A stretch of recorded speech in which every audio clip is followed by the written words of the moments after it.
কোন মহিলা যদি বেপরদার কারণে জাহান্নামে যায়, শুধু ও যাবে না, ওর সাথে কেউ না কেউ রিলেটেড থাকবে পুরুষ। কুড বি ফাদার, বাপ হইতে পারে, বড় ভাই হইতে পারে, তারপর হচ্ছে স্বামী হতে পারে। যদি ওর জাহান্নামে যাওয়ার রিজনই হয় বেপরদা, বেখোলা, মানুষ হাজার রিজনে জাহান্নামে যেতে পারে। আল্লাহ সবাইকে ক্ষমা করুন এবং হিদায়াত দান করুন, আমিন।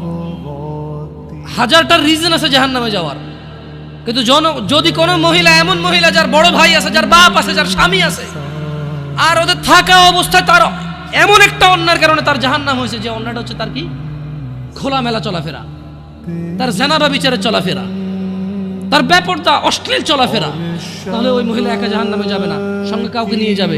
এবার যে লোকটা সংশ্লিষ্ট সময়ে দায়িত্ববান ছিল সে যাবে সঙ্গে। এটা খুব সিম্পল লজিক, কিন্তু কান টানলে কি আসে? কান টানলে কি আসে?